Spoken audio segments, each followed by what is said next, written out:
bars are closed at Sunday night. The only bar where you won't see a fight. Just sitting down to shoot the shit. From ice cold beers to politics. Plane, train, bus, or in your car. You're always at home at The Real Bar. Sponsored by the Palisades Hotel Bar and Grill. What's going on, guys? Welcome back to another episode of The Real Bar. I'm here with my co-host, RJ Ferrucci. What's up, dude? What's going on, guys? And I'm here with our guest. Special guest today is Tanya Davis. Hey. And I'm just going to list a couple things she does to kind of describe who she is for anyone that doesn't know. She's a tree hugger, a planet saver, a house seller, and a community builder. She's also a single mom. So I appreciate you coming on today. Awesome. I'm so excited to be here. So RJ actually had the connection for this guest, but I'm really happy he did because there's a lot of questions I think are going to get answered that I kind of wanted to know from other people. So I guess let's just start at the forefront. Your main job, I mean, single mom. I mean, what is that like? How do you do it? How do you survive? I never planned to be a single mom, but my kids are my joy. It's the only job you can simultaneously love and hate. It's also the only job that is 100% on-the-job training and changes every single day. You know, you are not parenting your 6-year-old the same way you're parenting your 16-year-old. But I have 3 awesome kids, Kayla, Tyler, and Ryan. The teenage years have been the hardest, not going to lie. All you new moms out there, you think you're exhausted with a newborn. It's a lie. Kiss them harder. Take another nap if you can. It's just different, you know. You're getting ready to let go. So I love being a mom. I've been super involved in their lives, and I hope I've been a decent role model for them. Nice.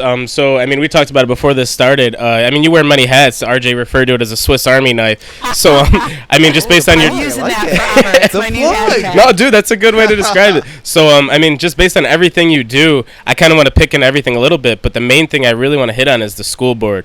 My 2 passions are the environment and education, and whenever I can see the 2 of those overlapping, I absolutely do. But I was recently elected to the school board. I took office on May 22nd, but I've been really involved in the school district, since 2004. So my initial involvement was when my daughter was in pre-K, was the year that they were getting ready to change the district configuration to what was previously the Staley 5-6 years. So I've sat on over 10 district committees. I've been a parent group leader for most of those. This will be my 16th year of being involved in the school district. And I have run in the past, but this time I won by an overwhelming majority. So I'm really grateful to everybody who voted for me. And it's just important to me. I don't really have a lot of ulterior motives. I was just talking with a colleague and said I'm a greater good girl. I kind of forget to be self-serving and look out for number one. I really just want our community to be awesome. And that starts with making sure that we have amazing schools and that every kid gets a great opportunity. So that's really my only agenda during the time that I serve, is for people to be able to say, I'm really glad my child goes to school in Rome, and to push us to be a district where people say, I really want my kid to go there. So, I mean, to back it up a little bit, just for someone like me who, I mean, RJ as well, we were from Rome School District, sorry. What does it mean to be part of the board? Like, when I was in high school or whatever, and I heard, like, oh, he's on the school board, like, to me, that's like, those are the people that make the decisions. That's who's in charge of if we go to school when it snows. What is, I mean, that's what, to people listening, right? So there's actually a group that's responsible for that, but that's usually the superintendent's call. But our job is really primarily the fiduciary and policy-making body for the school district. So we ensure that the appropriate rules are in place, that those rules are being followed, that we are being fiscally responsible with tax dollars and grants and state funding and federal funding, and also it is our job to oversee the superintendent of schools. So the superintendent is the daily manager of what's happening in all the buildings, and our job is to keep our thumb on the pulse of what's happening with him and how our district is doing as a whole. So is it like a little bit of a system? Can we just back up once before we get too far into it? So you said you won by an overwhelming number. I guess I want to know, why do you think you won by that much? Like, is it your presence in the community? Is it like you've been here before? Like, what is it? Because there's got to be a reason. I think that I've worked really hard over the past 16 years, 15 years to build relationships. And I think that no matter what role I'm playing, everything you do is about relationships. And I think I've worked really hard to represent parents and kids. I've worked really hard to advocate for teachers. And I think that people trusted me. And so I hope that that's the case and that they felt that I would be a fair representative of their concerns and a good steward for their kids. So, and a follow-up question to that. You said you ran before, right? So the first time I ran was in 2006. Okay. And I think now about how young and naive I was. And actually, there were 11 candidates in the field that year, and I lost by less than 1%. And actually, the person who beat me was the spouse of a teacher. So the teachers are one of the highest voting bodies in the community, right? They are protecting their interests. So I wasn't sorry about the campaign that I ran at that time. And the next time I actually ran as a write-in in a year that we did not have, there were 3 seats open and only 2 people were running. And I had some great community members come to me and say, if you will run, we will endorse you, we will advocate, we will advertise, which was super flattering. And again, I lost by a handful of votes to an incumbent who is also a person that I respect immensely and is mentoring me now. So you can't regret losing in a fair fight, right? Yeah, of course. So, and I feel now, in hindsight, like I'm more prepared now to be involved, and I feel like I have an understanding from both sitting on district committees and seeing the inner workings and how all the pieces, all the cogs fit into the machine.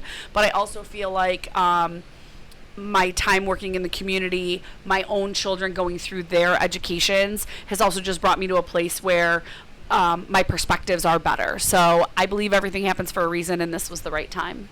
I'll say 2 things about it, though.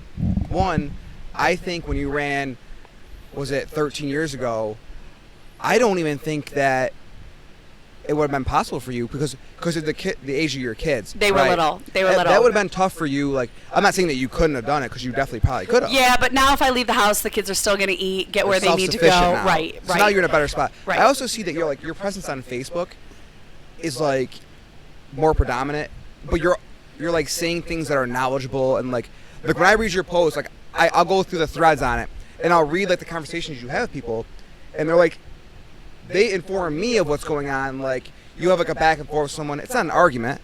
It's like an informed conversation. I love facts and data. I don't ever want to be a part of something. There is always someone smarter than me. I will be the first one to find the best resource on anything. When I did environmental work, I aligned myself with people who had experience and knowledge. I immersed myself in every training I could. This experience, I'm talking to people on the community side. I'm talking to people that are parents. I'm talking to people that are educators. I'm talking to people that are administration and board members in other communities. I want to learn everything I can. My hardest thing is social media is so predominant right now, and people love to spout off, but they don't spout off with any real solutions. Yeah. It's totally okay to feel that something isn't working, but what's the alternative? Because especially in the school system, do nothing is not an option. The status quo is not okay. We've always got to be pushing ourselves to be better. So I'm super grateful that I have that maturity and that experience. And sometimes you think getting older kind of sucks, but sometimes you look back and you're like, wow, now I know what that whole phrase, I wish I knew now, I knew then, or knew then what I know now. It's totally true, right? Like you stack up those experiences. So I appreciate that you said that, because I don't ever want to be controversial. I don't want to be adversarial, but I also want to push people to truly think and truly educate themselves, not just form an opinion. I have one more thing now. Yeah, that's okay. So this RJ, is the that's what most we're here questions for. you've asked in sorry, any but- ep. No, you're good. Right, I'm glad you're talking for once ever. What do you mean? Dude, you never asked this many questions. I'll let you try, bro. I'm driving. Go ahead, take it. RJ likes me, So man. Good. I saw on Facebook. I don't remember if it was you or if it was someone else, but there was a big argument going on when the first initial cuts came out before the election, and someone was spouting off about something or just saying whatever, and then someone said, am I going to see your name on the ballot? I don't remember if it was directed to you or not, but if it was, you put your name on the ballot and won. So, like, I don't remember if you even know if it was towards you or not, but, like, if it was, like, how do you feel now? There are a couple of really negative, really mean people out there, so you kind of have to have a thick skin. Yeah. I had really tossed around the idea of running for quite some time, but my concern was that we'd be in that same situation that we've been in the past. We've had some people get elected to the board by default. If you don't put your money where your mouth is, if you're out there as one of the sirens making the noise, but you don't put yourself out there to be part of the solution, that's on you. I felt that the time was right, and I agree with you, RJ. It's totally about my kids were old enough. My profession had changed. I really did not want to be a part of a school board when I was representing a not-for-profit. I didn't want there to be any conflicts of interest. So my profession had changed, which opened a door for me. My daughter had gone to college and she was independent. So, you know, I'm kind of only parenting 2 kids on the daily. So it's a little bit different. And I felt good. I felt like I'm knowledgeable about these issues. I have a great understanding of this district's history, which I think is the unique perspective that I lend out of my 8 fellow members. I know that I've actually been in the meetings and on the committees of all the things that have led us here from 2004 forward. So it made a difference. So I didn't run because I felt like it was a dare. I didn't feel like I'm going to prove you wrong. I felt like, you know what, the time is right. And it was more people who had approached me on the outside and said, you know what, I trust you, I believe in you, I respect you, and you've been so great in the buildings for us. I would vote for you if you ran. And so I did. And won. I did not expect that. I mean, by the last candidate, it was 200 or 300 votes, and I did not see that coming. I only had 10 or 15, like a handful on election night before the absentee ballots were counted. I only had 3 less votes than Mr. Haggerty, who's been on the board for 15 years. Like, you're sitting in the board office and you're watching each box come in from each polling location, and they keep loading them onto the sheet. And like, as the numbers were coming in, I just kind of had to step back and be like, wow, this is really happening. Like, and for me, it's a really humbling experience. You know, it didn't fill my head up. Instead, it made me say, wow, these people really are behind me. Like, I have a big job to do because these people voted for me, so I need to represent them well. Yeah. I have a few questions based on a lot of things you said. So just to kind of clear it up for anyone that's listening, is being on the school board a paid position? Is there any monetary gain from being on the school board? It is not a paid position. So according to the state education department, the only districts that are paid are the Big 5, which is Buffalo, Rochester, Albany, Syracuse, and New York City. So any other school district in New York State, there is no monetary compensation for sitting on the board. It's a volunteer position. Okay, so now to back that question, if you didn't have kids who were in the school district, would there be any motivation for you to be in the school board? Are you that much about making a change and like providing an impact? Absolutely. And honestly, my vision had been to not run until my kids were all out of school, because I never want my kids to have that, oh, your mom, you know, it's you put your kids in a tough position, right? And you don't want them to have any conflicts based on your decision. But makes me a little verklempt. My boys were so incredibly supportive. They were probably my biggest fans. So I'm grateful for that. But again, education and the environment, if you ask me, I'm going to back those 2 issues up 100%.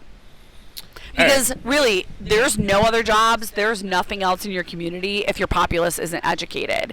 And I'm telling you, if you want to see me lose myself, be the person who says, well, I don't have kids in school, or my kid went to Catholic school, why should I pay taxes? Because, and here's always my answer, when you go to the doctor, when you go to get your car fixed, when you go to get your laptop or these microphones fixed, when you are going for food service or to get your hair cut or anything, don't you want an educated person taking care of you? We all benefit from our population being educated. Everyone. There's nothing that you do every day that someone you are interacting with isn't serving you because of the education that they have. And so it is a part of our democracy that we all contribute to public education, and I will always believe they are the profession that teach all other professions. So I kind of have like a rebuttal or maybe like an argument against it. Not that I'm against it, but I just want to hear what you have to say. So you're saying like, say we want to get these microphone fixed or like go to a dentist, like they have to be educated, correct? Yeah. That was so are you speaking as for the country or for like this area code? Like because they don't necessarily have to be from here to okay. Right, because there's a big, and I don't want to digress from, because I know there are questions you guys want to ask, but Yeah. there's a big push for charter schools, right? Mm-hmm. And while on one hand, I do think it's time for us to look at education differently. If you look at Europe and Asia, they are educating differently, and we're not at the top anymore.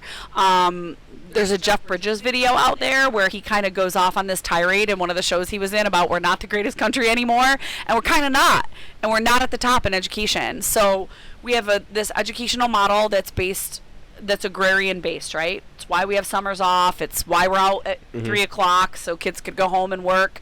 It's why the breaks we have. It's even why daylight savings time, right? Yeah. You know, agrarian society. We're really not that anymore.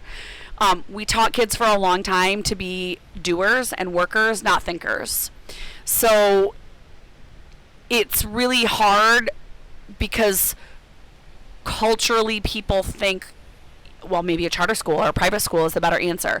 I don't know that that's necessarily the answer. I think the answer is more kind of what they do in Europe, magnet schools, or by the time you're in 7th or 8th grade, if not totally by 9th, you know. Are you an arts kid? Are you a music kid? Are you a science kid? Are you an athlete? Like, you know kind of what's in your DNA and what gets you excited to get out of bed in the morning.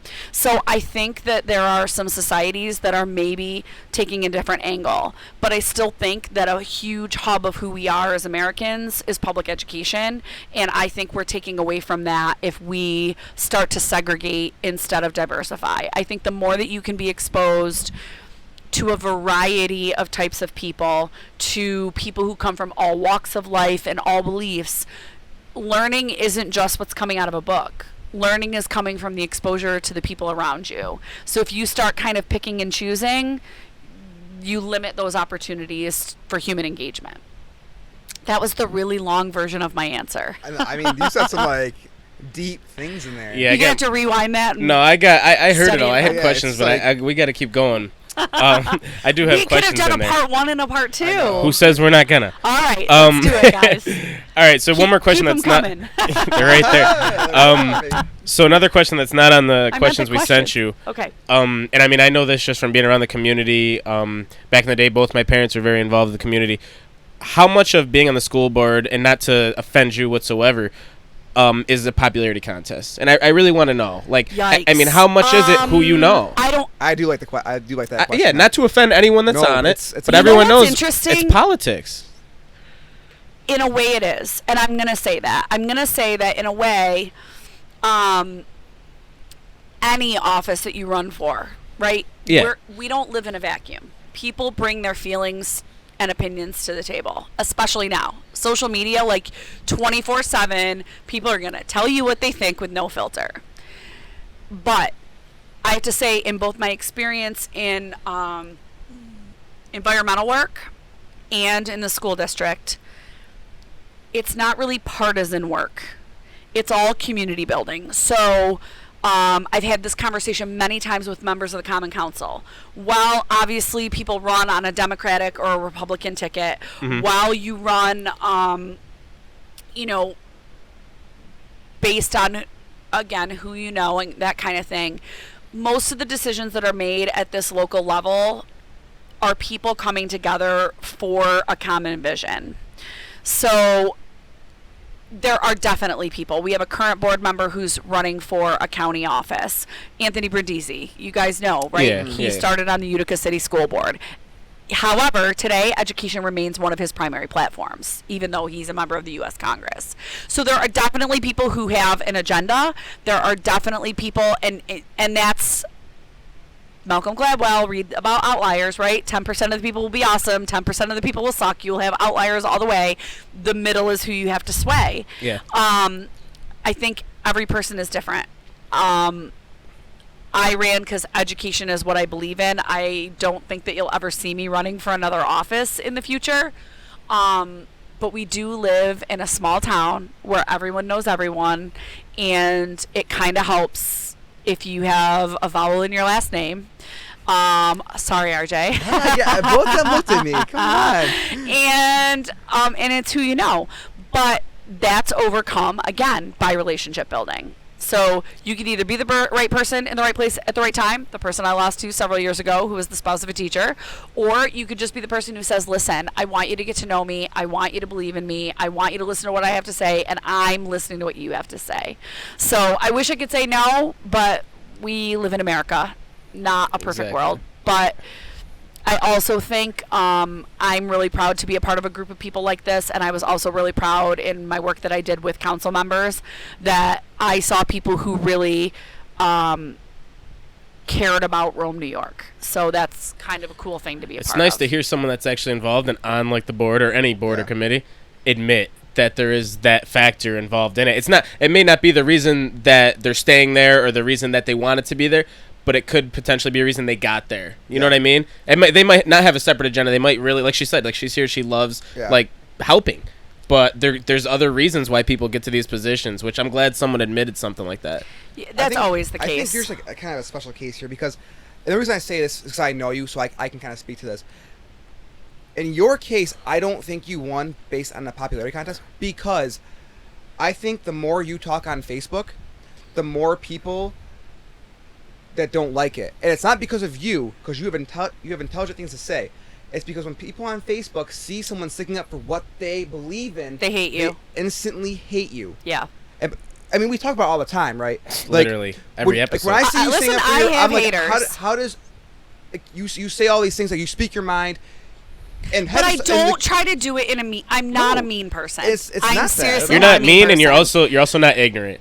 You don't speak it in a way that you have no knowledge on what you're saying. Right. And I will always be the first person to get the facts. Exactly. But people don't love that. Mm-mm. And they don't. They hate it. Again, it's part of the reason that at my age, I have to stop seeking the approval of other people and trust my gut. Yeah.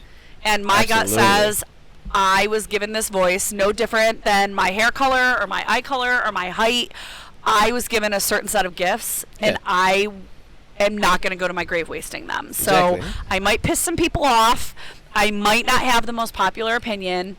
Back in my days, as we talked about in the beginning of this at MetLife, I used to keep this quote, and I wish I had it with me. But the gist of the quote was, you don't always do what's easy. You don't always do what's popular. You don't always do what's cheap. You have to do what's right.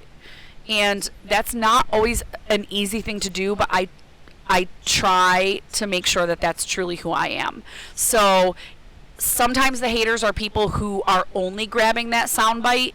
If you think what you're reading in my Facebook post is 100% of who I am, you're 100% mistaken. There is so much more to me than a few social media posts. Also, if you think that I'm who I am in my worst moments, I'm not that either. We're all human and we're all flawed, and no one beats me up over my mistakes more than me. I'm constantly second guessing myself. I mean, we said the same thing here as far as like, I don't know if you weren't here actually. You weren't the host when me and Cook and Ike were talking. We were saying the same thing based on like how like him, like we may come across as like arrogant or like we say what we feel like at that moment. Like if you don't take the time to like research and actually understand the person talking, like she said, one Facebook post, she's a bitch, like whatever. If you look at that one thing and like judge someone on, then that's your own fault. You know what I mean? And it's super tough to live in a society where there's no male word for bitch, right? If I was a man, no one would ever question me being assertive or having an opinion or advocating for what I believe in. But because I'm a woman, there's just not a word for it. I was literally the only word I thought. Awesome is the word, right? Boss is the word. I don't know about that, but I see what she's saying. No, Do you know right. what I'm saying? There Like is it's nothing. super hard. We still live in a patriarchal society. And listen, I'm a feminist to a degree. I am totally about a guy holding the door for me and treating me like a lady. I'm kind of old-fashioned. I was raised by my grandma. So I do have some super old-fashioned values. But I also believe that I have had to do this by myself for 14 years. I have raised my kids and made the decisions and gotten my car fixed and paid the rent and, taken care of business because I can. People ask me, like, why? You asked if this was a paid position. Well, then why would you do it? Because I can. Because why would you waste your God-given gifts? Why would you have the opportunity to make a difference and waste it? Like, that's why you guys are here, right? You want to talk to the movers and the shakers. The Real Bar is about the real people who go out and hit the pavement every day and say, I want to make my community better. Yeah. And it's a small group, but I hope that you guys doing what you're doing and me doing what I'm doing, that more people hear that call.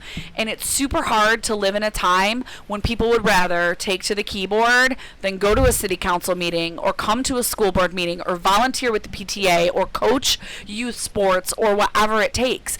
It's a dying breed, right? Like the Moose Lodge in Rome got sold. The Elks Lodge maybe still standing. Yeah. The American Legions, the VFWs, the Boy Scouts and Girl Scouts, like all these groups are kind of fading away because we forget that call to service is 100% what this democracy was founded on. Yeah. Real quick, I mean, I know she said a lot. I just want to do a am quick. I preachy? Sorry, guys. No, you're good. I'll kick my soapbox. Yeah, no, over we to like the side this. now. People want to hear this. I just honestly want. I have another question after this, but I just want to get a quick shout out to all single moms, single any parents out there. I mean, my mom's a single mom, so that's awesome to hear. I mean, like she said, Also. she paid her bills, she fixed her car. You do that shit on your own. You know what I mean? So that's cool to hear. Everyone. That's why moms get really pissed off when you say what's for dinner and you don't get an answer because you've already made 887 decisions for the day and just can't. Dude, it took me forever to realize when my mom was a single mom. She still is. It took me forever to realize when she would like make me food and I would like, all right, thanks, and I'd come down like an hour and a half later and she'd get pissed why like she was like, it's fucking cold now. But I was like, who cares? I'm still gonna eat it. Like it's just the time it took out of her day to get that done to prepare for, you know what I mean? Not to mention for all the teens or 20-somethings out there, that might be the only time all day that your mom sees you. So like come and sit at the table and ask your mom how she is. For sure. No, shout out to all single parents, moms for sure though. Another question I had to go back onto the school board stuff and then we'll hop off of it is I don't know how to spill my drink.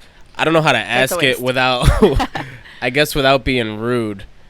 Guys, we're getting real here. It's you okay. can just say If it. I don't want to answer, I'll be like, nah, I'll pass. All right. Well, it's nothing against her. So actually, I'll go ahead. I did ask a teacher to come on this podcast. Excuse me, and they actually weren't under tenure, so they didn't want to come because they were afraid they could potentially lose their job.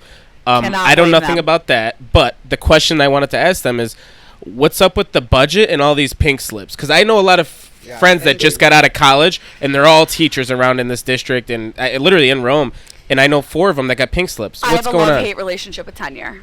Okay. And I'm learning the process of collective bargaining and unions. It's totally new to me. Prior to working for a not-for-profit, and now working as I've been an independent contractor since 2011, so I've been self-employed, but I answered to the man prior to that.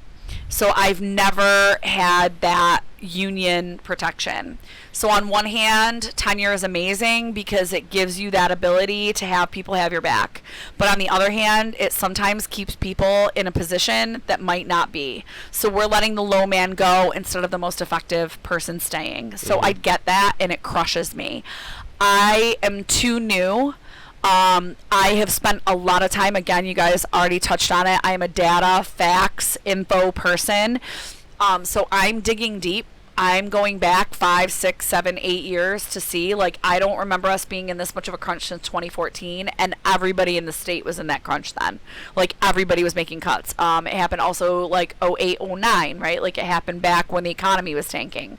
So I know that there are times when the belts are tight. Again, to touch on what we talked about education is the foundation of everything else. Government doesn't make education enough of a priority, right? We spend more than the next 10 developed countries on our military, right? U.S. spends more than the next 10 developed countries combined.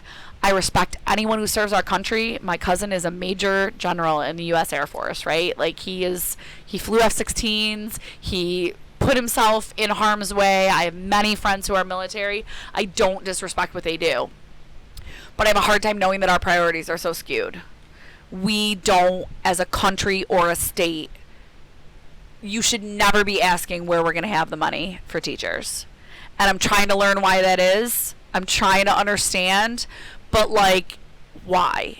Our kids are our future, right? I'm totally Whitney Houston Houstoning right Yeah, now. but you're totally right, though. Like, it's important. And so to be in the situation, do you know school districts have to have a balanced budget?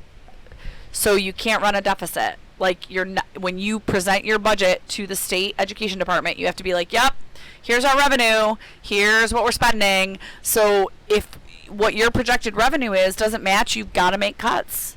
There's no other way. Am I okay with it? No. Do I want to get to the bottom of it? 1,000,000%. So it's why I've run. It's why I'm sitting in this seat.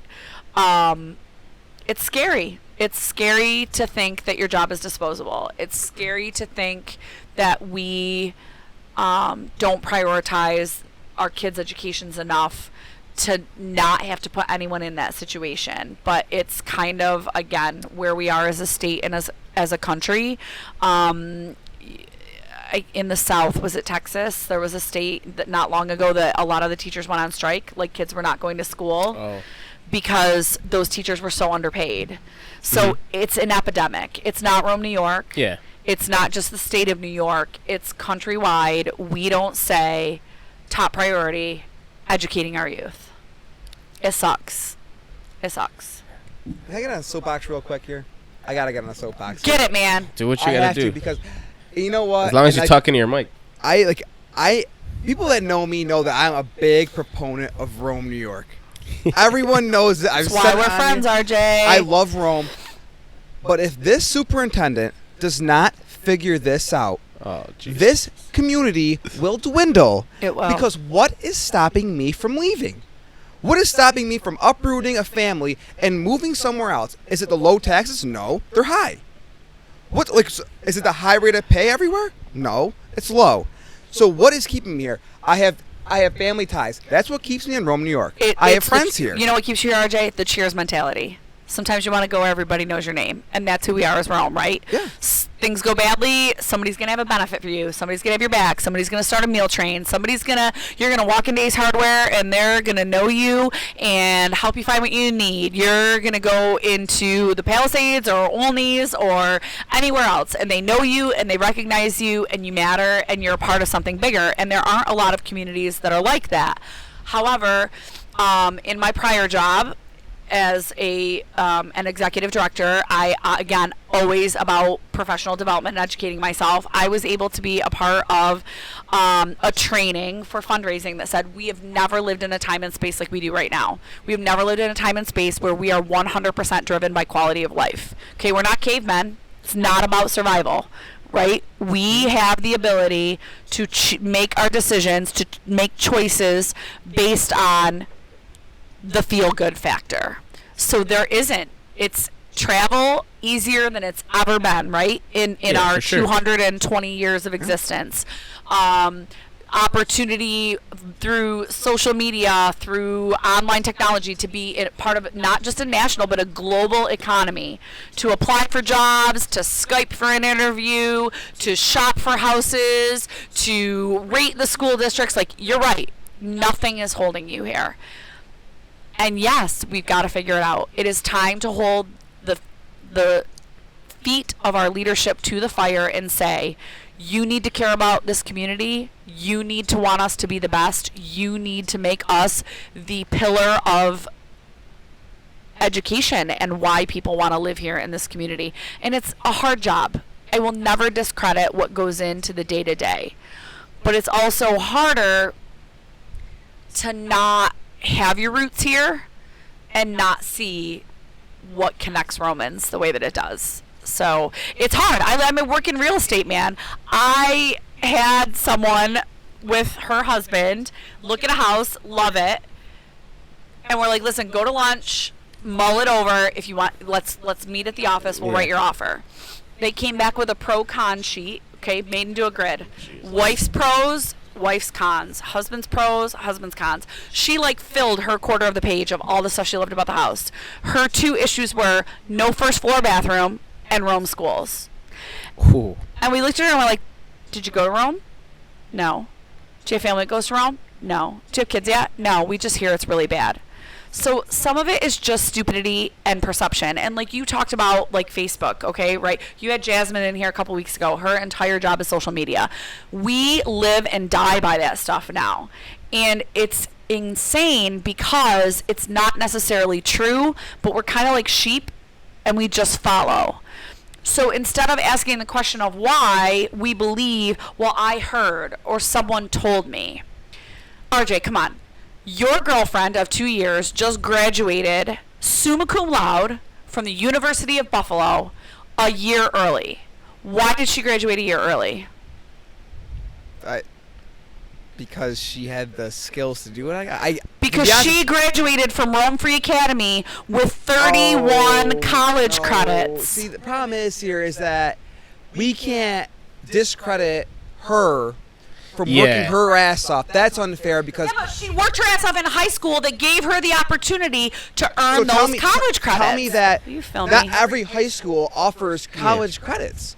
We can't say, oh, Rome offers college credits. Every high school does not offer what Rome offers. It's unfair offers. to discredit her mentality and her work ethic because Rome offered it. She had to do those classes, and guess what? I couldn't do that. Okay. I can go to Utica and do that.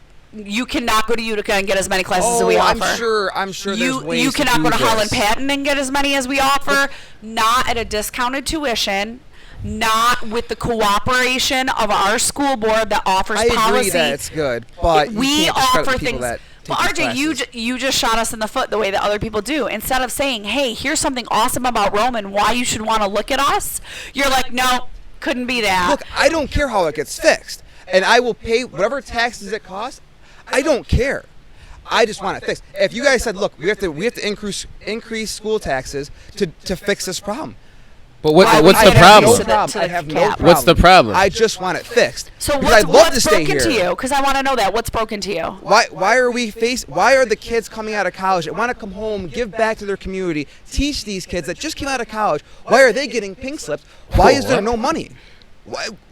Why is modified school sports getting cut? These are the problems I'm saying.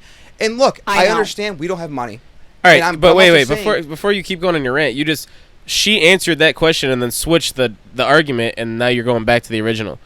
So I get it. Listen. The pink slips are out of the question. So she's saying you can't go anywhere around here and get that many college credits. How do we make it better? And the answer is, and I'm not trying to say it in a Pollyanna way, right? Because people accuse me of rose-colored glasses, but it takes sharing something with 10 other people, right? Remember little kids, tin can, string, play telephone? Yeah.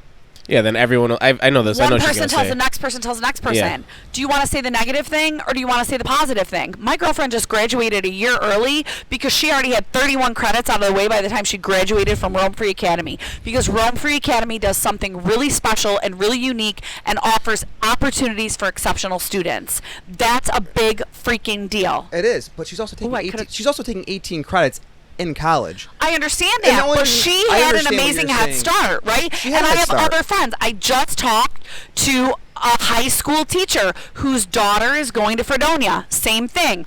Walked into Fredonia as a sophomore. She had 31 credits already. And she was like a rising junior. Like she didn't even really necessarily need. She was there. We're doing amazing things. We won the state championship for marching band. My son is taking Project Lead the Way, which is an RIT program. He is in 9th grade. Going into 10th, he already earned 3 college credits in engineering because he scored so well and worked so hard. Yes, part of it is how hard you want to work. But part of it is, if I'm a hard worker, if I have an interest in something else, is the opportunity there. My middle son, school does not come as easily to him as it does to his brother. Okay, my youngest is exactly like me. Loves school, loves to learn, wants to ask questions, open to anything. My middle son, he struggles. He's got a learning disability and a learning challenge, a learning difference, I'm going to call it, because I don't think he has less ability. I think he just has to learn in a different way than other kids. But he now goes to BOCES. He's going for conservation. He made honor roll at BOCES. Do you know how underserved, like how little we take advantage of the fact that kids can go to BOCES? Do you know why? We don't call it something fancy. We don't call it path to career and technical education, we still call it BOCES. When I went to school, BOCES was where the bad kids went. BOCES was where the kids who couldn't cut it went. Same kind of for us. The bad kids are like, so it's all you know. semantics. No, you're definitely right on that, for sure. So if I sit there and say now, did you know that there's 3 prongs to BOCES? There's links, which is for kids who have issues, who are behavioral or learning issues and need to be somewhere separate from the mainstream education. There's the traditional career and technical education, automotive, cosmetology, all things like that, right? Yeah. Where they need to get hands-on and learn carpentry, welding, all of those things. And then there's what's called New Visions, which is what my son and also my now graduated daughter were part of. It's all college preparatory. So there's education, there's criminal justice, there's engineering, there's conservation that my son is a part of. Some kids, and we touched on this a little bit earlier, we're still teaching kids the same way as we were 100 years ago and wondering why we're not getting a different result. So is this epidemic just us? No.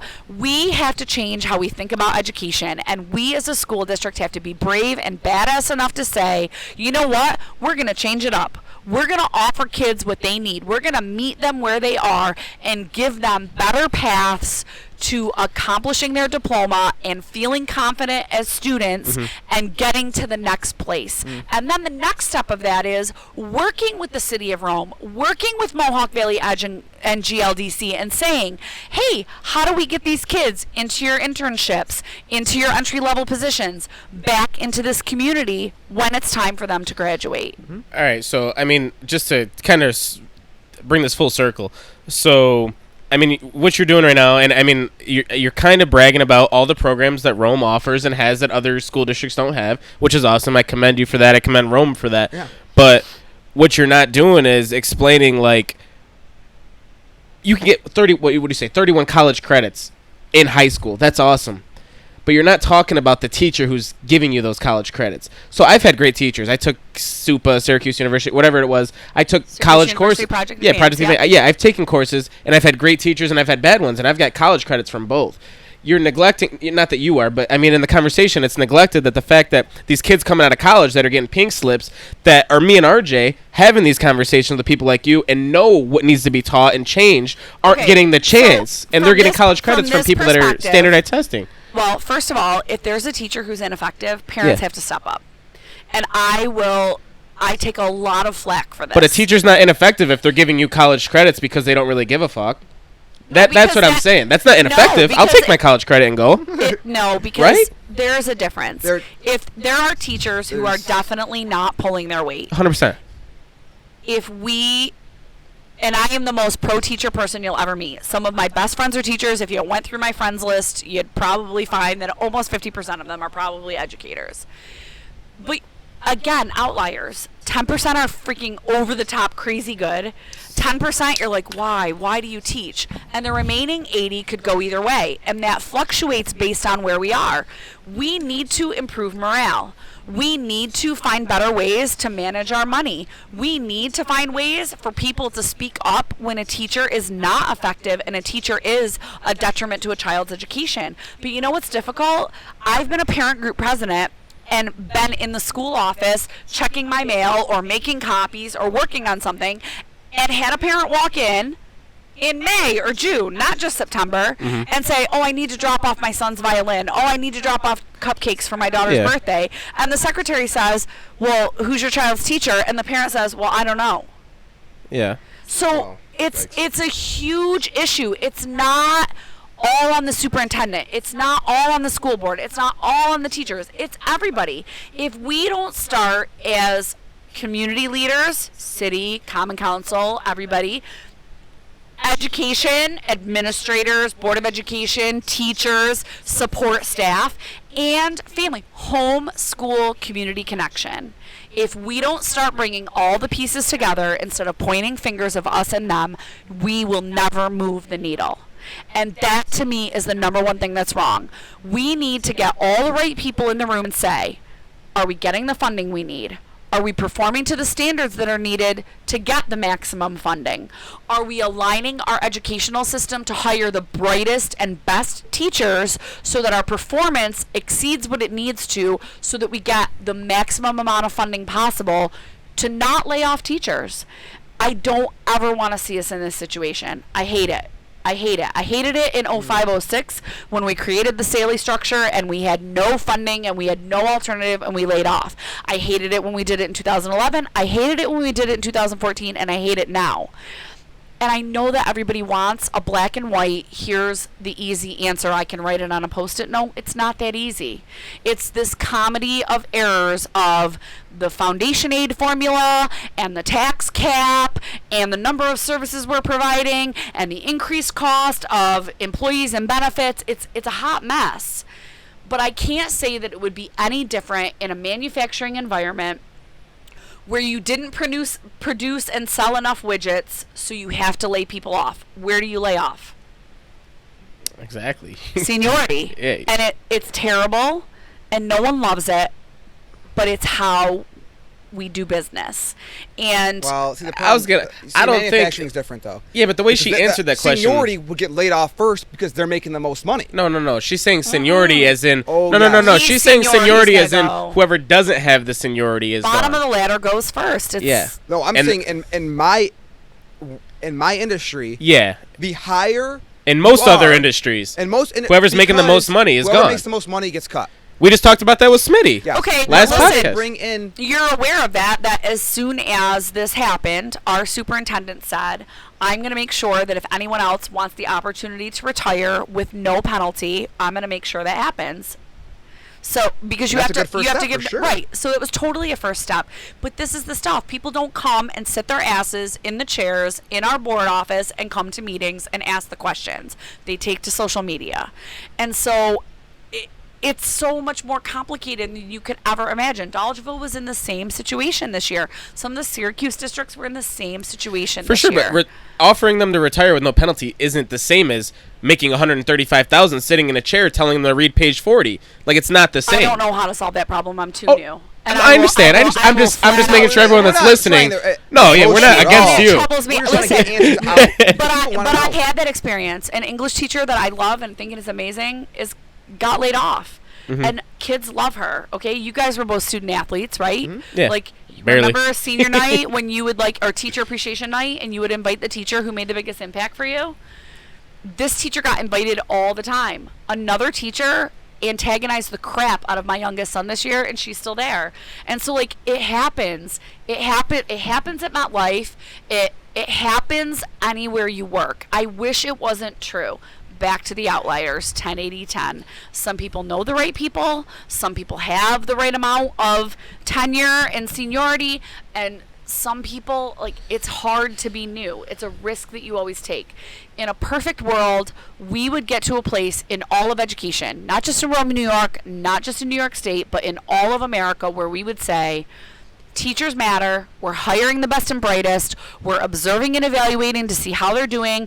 We're checking the pulse through parents, students, colleagues, and administrators, and taking a rubric from there. We're not there yet. It takes time. It takes thinking outside the box. It takes getting past the one phrase that is the killer of all things in the world. Well, that's the way we've always done it. It's hard. Yeah. I wish I had an answer for you. All I can tell you guys is this is why I ran. Those hot button questions are the things that I want answered, and I want to be able to give a better answer to my constituents, which is every parent and citizen of this community, not just the people who voted for me. It's everyone who has a kid in these schools and everyone who cares about Rome's success. But I don't have a better answer than that. The only answer I have right now is when the math sucks, when the aid isn't there, you have to make shitty, hard, heart-wrenching decisions. And there is not one person who sits there on Bell Road and says, yeah, just let them go. It's never that. Yeah. It's never that. And I do have to tell you, this administration worked as hard as possible to make sure that if a teacher took a job elsewhere and a vacancy came up, they were able to go back to a callback list of the people who got those pink slips.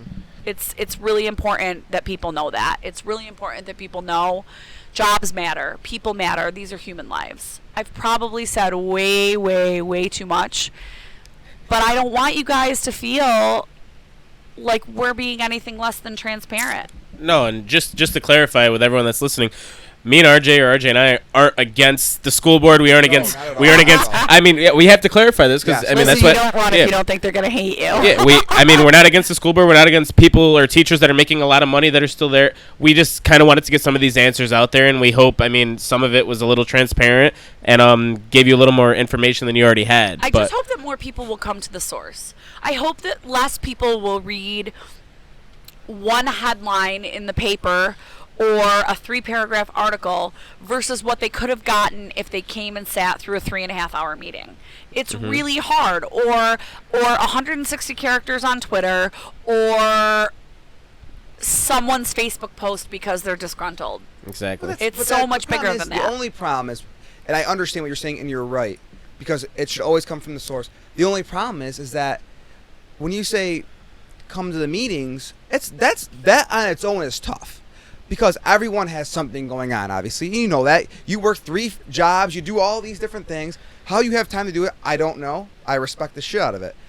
But some people with not as good time management as you, I'll say that. I don't even know why I'd pull 3.5 hours out of my day to go to it, honestly. And I'd love to. I'd love to hear the answers to, like, and hear them and hear the explanations. But personally, I don't even know if I could. Mason, I don't know about you. Actually, to hop on what you're saying, and then we got to jump off of this topic. You're good. Why are these meetings, or maybe they are, maybe we're misinformed. Why are these meetings not recorded? Why are they not put out for people like us to listen to? They used to be recorded, and we found out that we were not in compliance with state education requirements to be ADA compliant, Americans with Disabilities Act compliant. So we have to be able to close caption the meetings, and it's really expensive. And when you close caption, like put subtitles on them? Yes. Oh, okay. And you might have looked into that already. Yeah. Videos and podcasts. It's not cheap.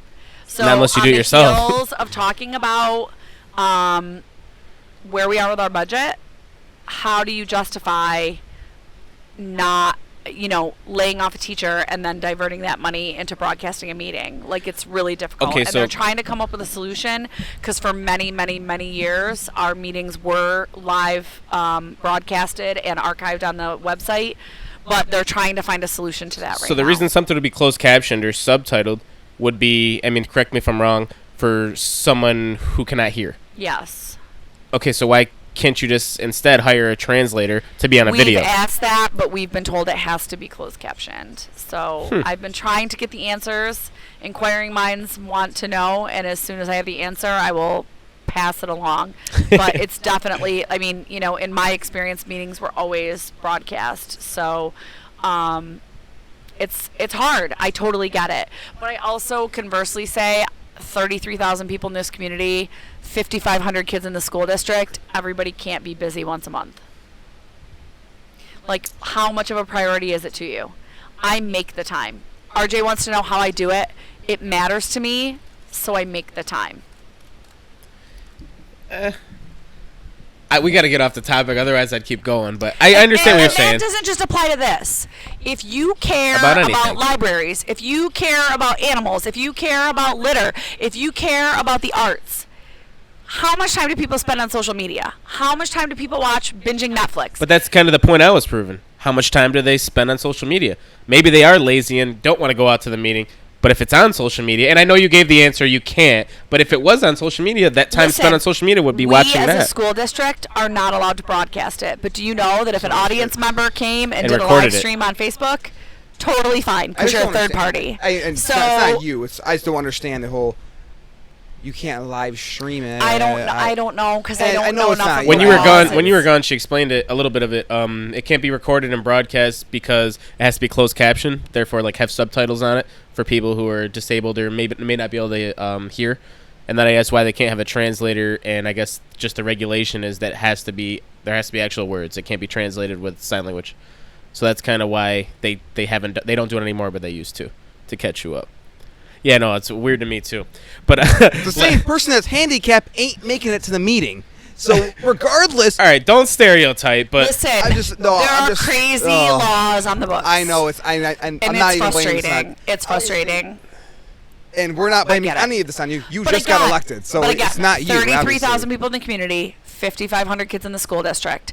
It's not just school board meetings. People don't go to common council meetings. People don't show up for PTG meetings, okay? If you're a parent, I love less PTG than meetings. 1% of parents I used to go to them all the time. volunteer with parent groups. Less than 1%.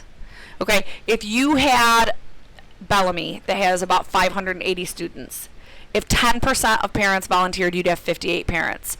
If every parent volunteered 1 hour per month, you'd have 580 hours per month of volunteer service. Volunteer doesn't mean I have to go show up. It could, I'm going to go read stories. I'm going to go work the book fair. I'm going to go scoop ice cream. It could mean I'm going to cut box tops. I'm going to copy flyers. I'm going to be the person who posts to your social media. It's not just schools, and I'll kind of segue us into my past life and working in what we call the third sector. The third sector are your community not-for-profits. They're not private business that sell a product or a service, and they're not government, okay? Third sector is your gap fillers. They rely solely on volunteers. Here in Rome, the Capitol Theater, Jervis Library, Rome Art and Community Center, Rome Historical Society, any number of the school buildings, the Rescue Mission, Loaves and I don't know what they're called now, the Wesleyan Center that does meals. Yeah. You know, there's so many. The Humane Society. Okay, they need dog walkers. They need at the Historical Society. You know, storing data, whatever, you know, archiving materials.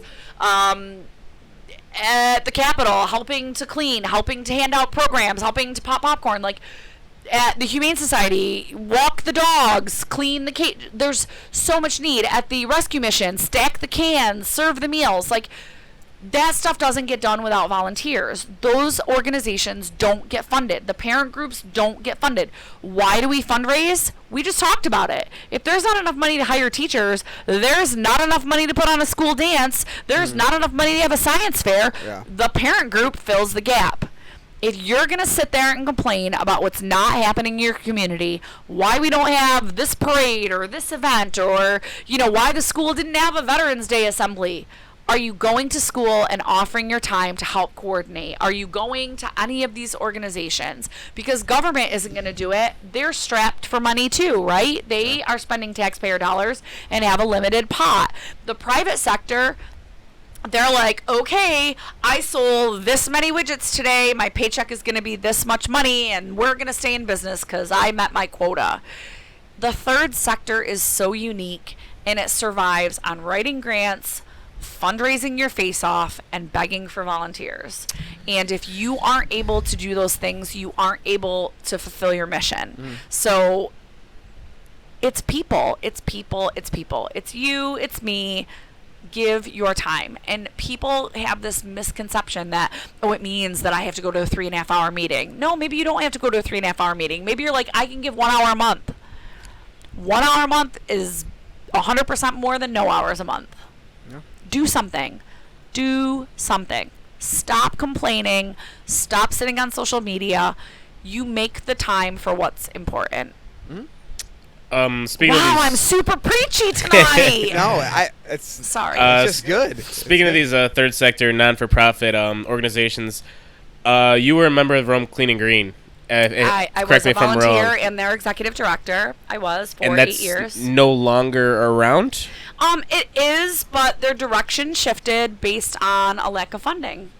The priorities of our funding based on like grants that were lost, or so we had a great combination of funding, grants, direct donations, fundraising events, and then we were contracted with the city of Rome, and the city decided that they were going in a different direction and didn't want to continue that with several organizations this year.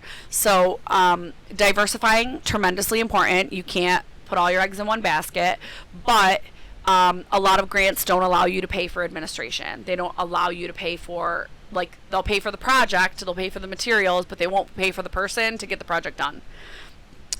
So went in a different direction. Not sure what they're doing now, kind of haven't kept up, but I miss it. I love it. Environmental work will always be. If you think that I'm passionate about education, you should see me when someone litters or doesn't recycle. I was going to say, just based on excuse me, just based on saying like you were part of Rome Cleaning Green, can you explain for anyone listening that may not know what is Rome Cleaning Green? What do they do? Rome Cleaning Green is an affiliate of Keep America Beautiful. For anyone who's in my age demographic, you would remember the Crying Indian. Actually, I bet you if we asked Jasmine, who was here earlier, and she took any marketing classes, she would have studied it because it was the #1 most effective marketing campaign in history. Reduced litter by over 60% when it came out. It was with the Ad Council and Keep America Beautiful, with Guy in his canoe paddling through and one little tear coming down his cheek for the amount of garbage that we produce. So Keep America Beautiful has over 600 affiliates nationwide, and they have 3 tenets, which are waste reduction and recycling, beautification and community greening, and litter prevention. So we would help to clean up after all of the On America Days festivities. We would do the Great American Cleanup every spring. We would do anti-littering campaigns and efforts. We did some great projects like Bikes in Bloom, Neighborhood Beautification Awards, community gardens, the Grow Rome Community Garden Network. It was amazing work. It was awesome stuff. So there are some projects that were gotten off the ground during my time there that are still continuing, and there are some things that have kind of dwindled. But I loved it. But it's super hard to constantly sing for your supper and constantly write grants and constantly ask for sponsors and constantly beg at fundraisers. And, so, but I loved it. And it gave me a whole different perspective on why what I explained a few minutes ago, why volunteers matter, why we need those not-for-profit organizations. I was fortunate enough to build amazing relationships with Jervis Public Library, the Capitol Theater, the Historical Society, the Rescue Mission, the schools. Like, we just did a lot of great partnering work. And all of that was about despite those 3 pillars, the foundation of what you did was community economic development. There are so many studies. Tree-lined streets make people want to patronize businesses more. Obviously, people want to live where there's no litter and no blight or open their businesses there. We live in a time right now when there's a huge global focus on reducing the amount of plastics, reducing what we send to landfill, being more health conscious. It matters. It matters because there's no other species on the planet that is not closed loop, 100% organic. Only humans are destroying their own habitat and the habitat of everything else while they're at it. So it's kind of gross. So it's kind of gross. That's awesome. All right, real quick, while she takes a sip of her White Claw, I just kind of want to give a shout out. I mean, we're an hour in, so anyone that's still listening, I appreciate you guys. We're not done yet, but I do want to give a shout out to the Palisades Hotel Bar and Grill. That's our sponsor. They've been our sponsor for the whole season. We appreciate everything you guys do for us. Mozzarella sticks. Go get anything from there. Honestly, it's a great place. Like she said, it's like Cheers. You walk in, everyone knows your name. It's awesome. It's fun to be there. We appreciate Lindsay bartending. Yes. We appreciate everything they do for us, and they make this this possible, I guess, technically every week. Yeah. So the shirts so that you guys get it, singing for your supper. Well, we are singing. We're praising to the sky right now. Thanks, Palisades. All the shirts that we have, the tank tops, the koozies, the mugs, everything that we have is because of them. So we really do appreciate it. And I just kind of want to give them a quick shout out. So thank you guys, Rich and John. And then we're going to segue this because I don't want to talk too much environment stuff. We went way off the script, you guys. You taxed my brain. Yeah. I hope I only said the good stuff. No, it's good. I hope it comes across that honestly, I feel like you, RJ. Like, I love Rome. Yeah. And I really do. It's really interesting because, like, my best friend lived in Freeport, Maine, and she's now in Mattatuck, Long Island, and she's like, it's different. Like, what you have in Rome is super unique. Probably sucks. No offense. Maine's where the hell it was. Maine's freaking awesome. I'm not gonna lie. It's my favorite place, but but it's not like here, right? Like, it's not like here. And there's something really special about what we get to do in this community, and I'm grateful for every opportunity I've had to volunteer, to be involved, to know the movers and the shakers and the people that want to make Rome what it is. So. So speaking of Rome and just loving the community, I mean, we set off the bat when we started this podcast. You're into real estate. You're a real estate agent, correct? I am. How did you get into that? Why do you do it? Is it a tough market around here? I mean, just kind of talk about it. Right now, if you want to sell your house, please call me, because I am not joking. It is a seller's The hot market. plug. It is, seriously. We right now, people say, this is what we're going to talk about, right?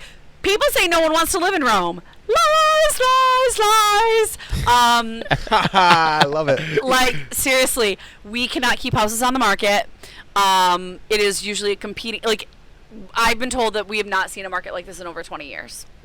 So, you know, when I left my not-for-profit life, I was trying to figure out what to do. A really good friend of mine was like, hey, I think you would rock at this, and I believe in you. Like, I've known you a long time.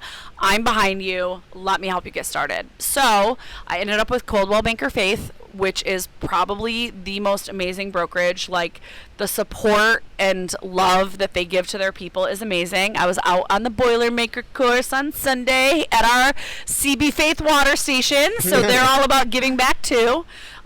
You rock, runners. I'm not you. I'm not you. Nope. Right? I don't think either of us would Me- either. I ain't even Right. close. Go, Steph and Aaron, with your bad selves. Yeah. She hugged, you know, God got bless lots them. of sweaty hugs on Sunday, Ugh. but for real, like, it's great to be a part of an organization that believes in Central New York and the Mohawk Valley.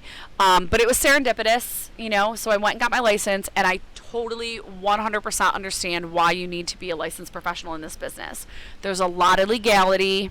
There's a lot of red tape. If you want to buy a house, you want to be protected and have someone advocating on your behalf. And if you want to sell a house, you want the best assessment of what your house is worth. Please stay off Zillow, people. She ain't kidding. Either too high or too low. And what I can tell you is this is why a realtor matters. Okay, they need to walk in your house. Your house and your neighbor's house could be in the same development, built by the same contractor 25 years ago. If you've not done anything in 25 years, but your neighbor has put in a gourmet kitchen, built a deck, added a pool, replaced the roof, put in an on-demand hot water heater and a high-efficiency furnace and central air, whose house is worth more?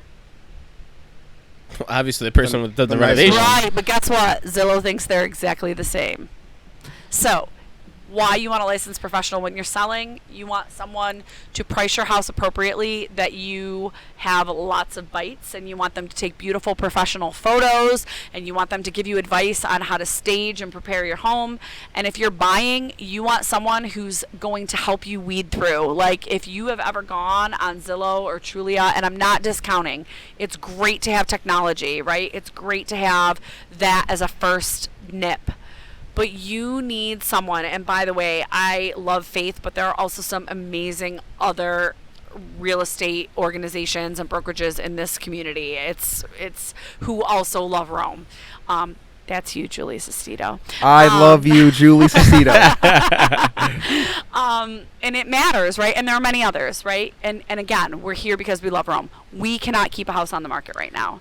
So when you're buying, you want someone who's going to be like, listen, what are you looking for? How many bedrooms do you need? What location do you want to be in? What's your budget? And then they filter it down and send you customized reports. Like, here's what you want, RJ. Here's what you want, Mason. Like, they take out the mystery. Then they're there to hold your hand, literally. Do you need help finding a mortgage broker? We've got that for you. Do you need help with a home inspection? We've got that for you. Do you have questions about what was on your home inspection report? Do you need a contractor? You know, we know our job. Our job is to negotiate your real estate transaction, but we also know how to help you through every step that happens from the time you find your dream house until I hand you the keys. And you need to find someone that you trust and appreciate for that job. And I'm going to tell you, it's like buying shoes. If you're going hiking, you're not wearing high heels or flip-flops. If you're going to a formal event, same is true, right? Find the shoes, find the fit for the occasion, and make sure it's comfortable and feels awesome. So same for finding your realtor and for finding your property. All right, I got a question, and I mean, she's probably not prepared for this either. Damn you. I'm sorry. That's the kind of questions we ask up here. At least I ask. I don't know why they send you a script for anybody who's coming behind. Oh! It's okay. They're the coolest guys to hit, whatever. Not to discredit you or Caldwell Bankers or anything like that, or even the real estate market, but just to get both sides of the story, how much of the real estate agency or game is being a salesman? You're making money on the house. Everyone knows that. How much of it is it? We earn our money. So let me tell you this. I think that's the misconception. First of all, when you are listing someone's house, the amount of time that you spend to do a market analysis of what else is in the geographic area, what it's selling for, what comparisons you can make, what improvements you've made to your own home. I mean, the good realtors are going to spend an hour or 2 or even 3 hours at your home asking you questions, assessing your property. They're then going to spend another 2 or 3 hours reviewing what's out there, comparing what's for sale. They're then going to spend time telling you, if you want to get the best price for your house, you need to A, B, C, D, update your kitchen, paint this, pack up this, fix this, because you don't want anything to hinder you when it gets to the time of your mortgage being processed. And that's the hardest part, right? Like the mortgage underwriters and the appraiser, big speed bump. If they don't think your house is worth what you want to buy it for, you're not getting your mortgage. So there's hours and hours and hours of work that goes in that. If someone's buying, you could show them 30 houses. You don't get paid until they pick one, sign on the dotted line with you, and go to closing. It's from the day you find a house you love until you close with a typical closing in New York State, 60 days. So we earn it. We are worth our salt. We have to have a license. We have to have continuing education. We have to be abreast of all of the market idiosyncrasies, and we have to understand every piece of that. When you say we, you're not talking for every real estate agent, because there's some real estate agents that they're trying to sell you a car. They get to the house and it's the best possible thing out there. You don't need to see anything else. Buy this right now or it's going to go. You can't say there's not. Ethics prevent me from making disparaging remarks about anyone in my profession. Oh my God. What she just said, for anyone that didn't hear, is yes, those people are out there. But I'm going to say, did we not say, to deny it. Thank you, Chip Travis, for telling me to read Malcolm Gladwell's Outliers. There are awesome, there are awful, and there's the middle. And that's in any profession and any... 10-80-10 again. Did I not say, find what fits you? Don't just pick the person you saw on a billboard or a real estate sign. Don't just pick the person. I'm not everyone's cup of tea, right? We talked about this in the beginning, right? Yep. Why do they call people a bitch? I say what's on my mind. Mm-hmm. I might not be what you want, but I might also be the person who will say to you, I will hold your hand through every step of this process. You want to look at that house 3 times? Let's look. You aren't sure how much money you want to put in this? Okay, well, you need to price accordingly if you want your house to sell. You don't understand what came back on that inspection report? I'm going to be there for you. If I'm not the right person, I will find you the right person. But don't assume that you can understand all of real estate law and all that might be coming at you. It's crazy. And that's why you need the right person. So there are some amazing, amazing people throughout the Mohawk Valley who really care about this community, who really want people to live here, and who really want you to get top dollar for your house or get the best price you can get if you're trying to buy. Although right now that's tough. Multiple offers, people. Multiple offers. I gotta give out one shout out. I gotta shout out Julie Cicito.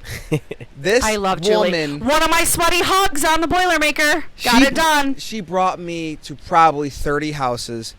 We put 2 offers in together. We didn't end up getting them. Multiple offers. This market is nuts. She did. I feel horrible. And after all those visits, you bought your mom's house. I bought my mom's house.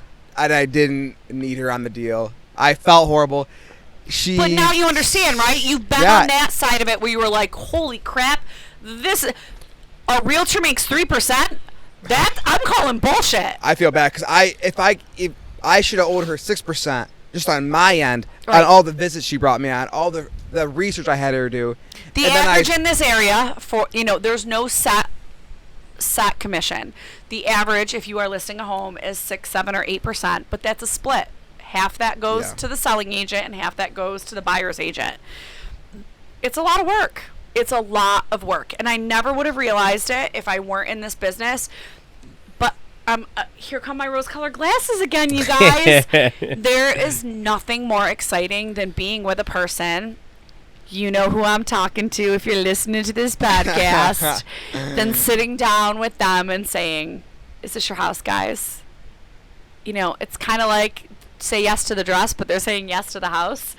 And just a little bit more expensive. This is where they're making their memories, right? This is where they're raising their family and laying their heads at night, and it's a big deal. And so I love this business because, first of all, I love Rome. I'm happy to tell people why it's amazing to live here.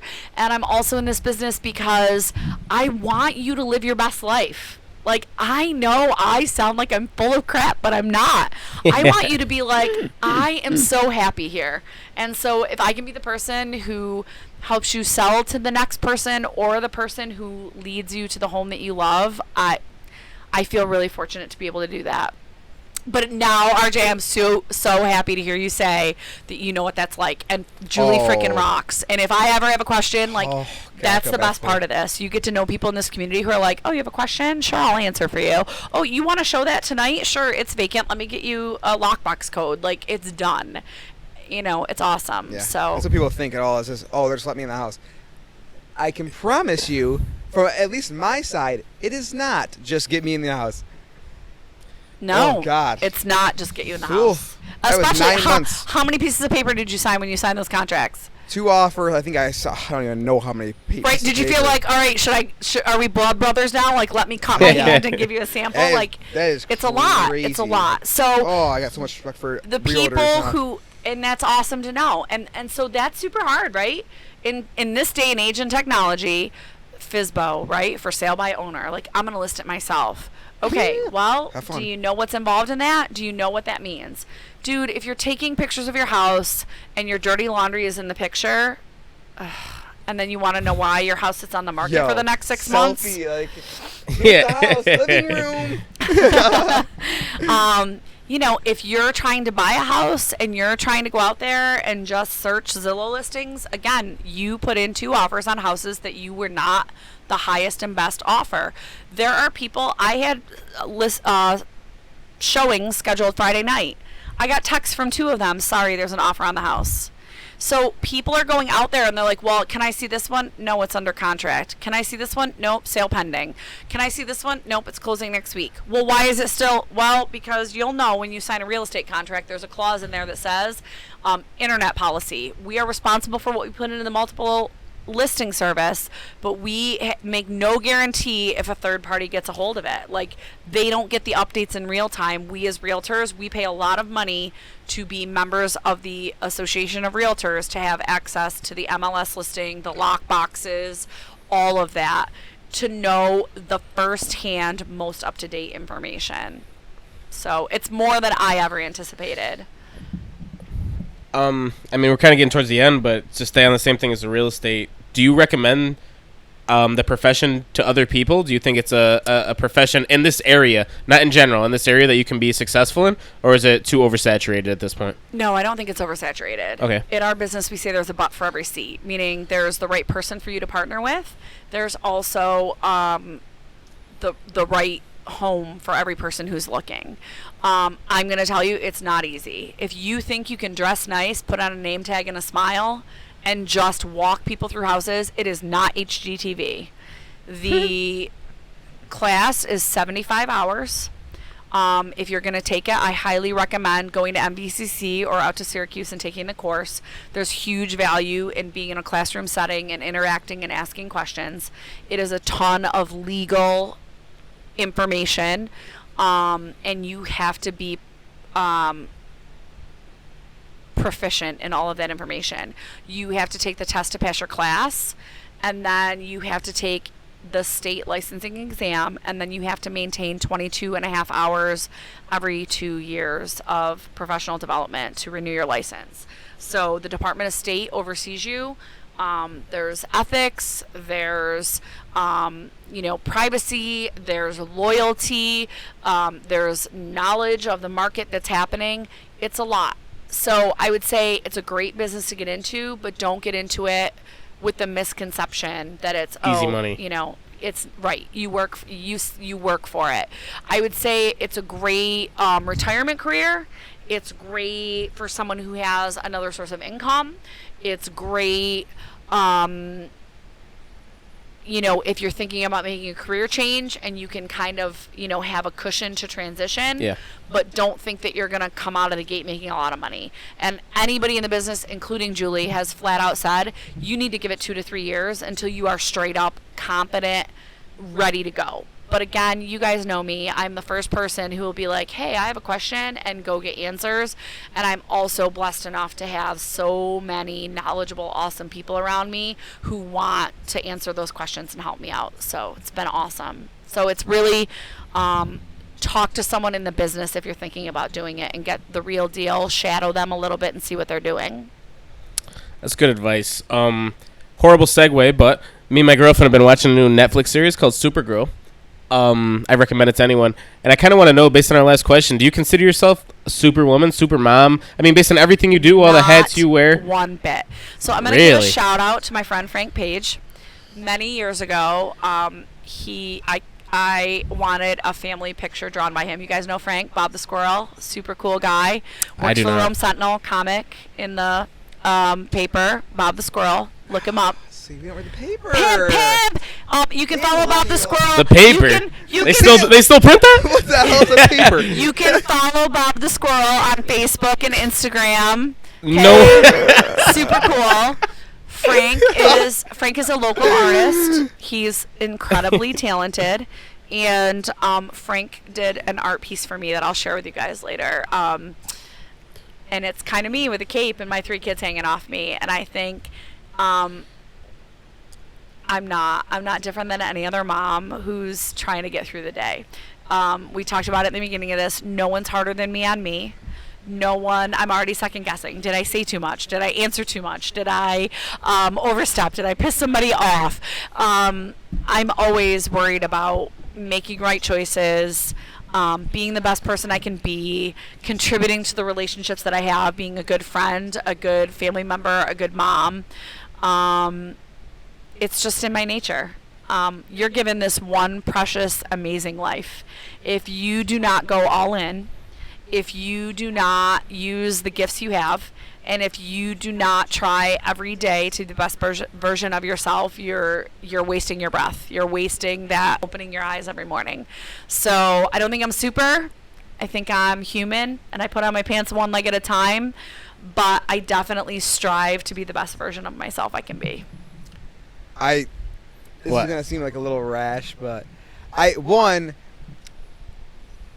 to sound mean at first, but I'll get into it. I think you're naive for saying you're not.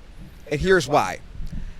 I think any mom that can do it by themselves is a super mom. I don't care what you do. If you can do it by yourself and provide for your children and bring them up as you did for your children, I think you're a super mom. And if you disagree with me, I think you're naive because you're not giving yourself enough credit. I'm not trying to say you're naive. RJ, you're going to make me cry. I've seen so many single moms, and I have so much respect for them just because, holy shit, I know I couldn't do that. I say to people a lot that I'm sure that most people love their kids. I don't know that everyone loves being a parent. I am all in. I have loved every minute of Play-Doh and Legos and school dances and being on the PTG and right now having teenagers and laughing with them and hearing about their dreams. Like, I'm the one who's blessed. Like, that's my gift. That when I you suck, RJ. Yes. When I held every one of my kids, I thought, you're my dream come true. Like, they are. So I hope that I've done enough to be the mom that they deserve. So I appreciate you saying that. I just hope one day you can look in the mirror and be like, you just give yourself dream people. Yeah, like, you give yourself some credit here because holy shit, it's not a small feat, and it's not even like a medium feat. It's a huge feat, and one day you It look is back. why I drink, though. I have teenagers. It's why I drink. Am I the first person? Wait, Shout out what? to the first guest. You get emotional. I just took a piss. Wait, I just took a piss and she's crying. RJ was mean to me. Dude, what? Oh, He wasn't. my- Listen, my daughter calls me the crybaby because I wear my heart on my sleeve. You know, you've read that like whole Facebook meme thing about what God creating woman and like why she leaks. I do. Yeah. Like I spring a leak when I'm too. It's my emotion overflowing. You know, RJ is like, I think you deserve more credit, and I think you should think you're super. I don't think I'm super. I think all of us moms are out there trying to do the best we can. And listen, while I'm out here, I'm totally going to shout out to my mom posse because I could not do what I do without my friends. It takes a village. I don't care how many times people think that's a cliche, and it's not any political statement. It is, if you are a mom and you don't lean into the people who are there to support you, you can't do it. I could not do it without the people who have been like, I have your back. Oh, your kid needs a ride. Oh, you're having a bad day and you need a glass of wine and to vent. Oh, you need me to bring dinner because you're sick. I've got you, man. And it's like what we do. Oh, you're worried.